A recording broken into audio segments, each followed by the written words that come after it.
वर्णन करते हुए गोस्वामी जी महाराज कहते हैं कि जब अयोध्या में चित्रकूट में गए तो तीन पात्र वहाँ हैं, भगवान श्री राम हैं, श्री सीता जी हैं और श्री लक्ष्मण जी महाराज हैं।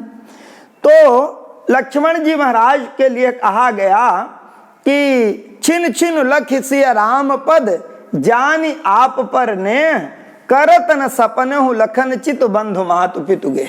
लक्ष्मण जी को अयोध्या का, माता पिता का और किसी की उनको याद नहीं आती, वो सदैव भगवान के श्री चरणों का ही और श्री सीताराम जी के चरणों को देख करके और उनका अपने ऊपर प्रेम जान करके अत्यंत उस सेवा में मग्न है, उस भाव में मग्न है श्री लक्ष्मण जी महाराज। और श्री सीता जी की स्थिति क्या है तो वो भी वर्णन गोस्वामी जी महाराज करते हैं। गोस्वामी जी महाराज वहाँ लिखते हैं कि राम संग सिय रहत सुखारी प्रिय पुरजन गृह सुरति बिसारी। सीता जी भगवान श्री राम के संग में ऐसे हैं कि सब प्रिय परिजन और गृह सबकी वो याद ही भूल गई हैं, सब कुछ भूल गई हैं। भगवान के चरणों की ही सेवा, भगवान के साथ वहाँ पर उनकी यह स्थिति है। पर प्रभु भी इसलिए कि एक जगह यह वर्णन आया कि जब भगवान चित्रकूट में वास करते हैं तो वहाँ गोस्वामी जी महाराज लिखते हैं कि जब चित्रकूट में वास कर रहे हैं प्रभु तो चित्रकूट के उस मनोरम वातावरण में और उसका आध्यात्मिक एक स्वरूप है कि चित्रकूट का जो यह वन है उस वन को गोस्वामी जी महाराज कहते हैं कि यह प्रेम का वन है। तुलसी सुभग स्नेह वन सिय रघुवीर बिहार। प्रारंभ में ही परिचय दिया गया कि राम कथा मंदाकिनी चित्रकूट चितचारु तुलसी सुभग स्नेह वन सिय रघुवीर बिहार। ये प्रेम का वन है और भगवान जहाँ रहते हैं तो राम ही केवल प्रेम, प्यारा प्रेम में ही रहते हैं।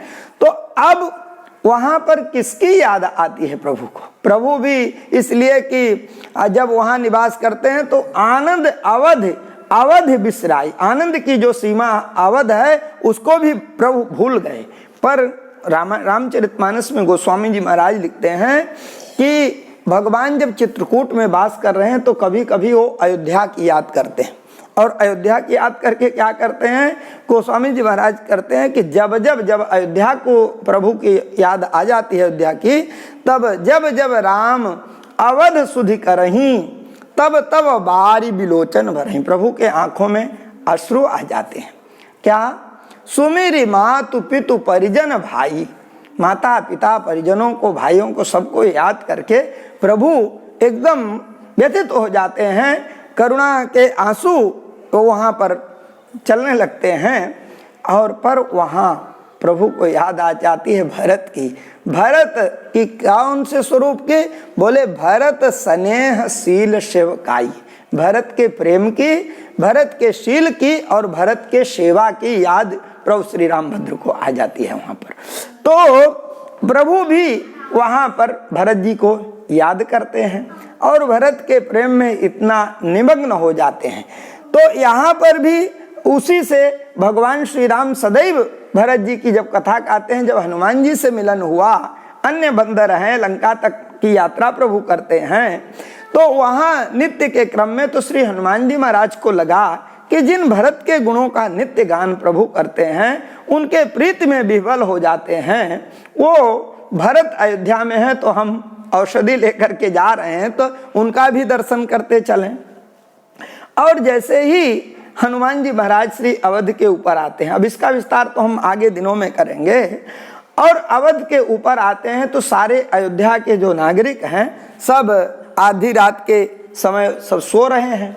पर ये दो महान व्रती, एक श्री भरत जी महाराज और श्री शत्रुघ्न जी महाराज, वो जागृत हैं।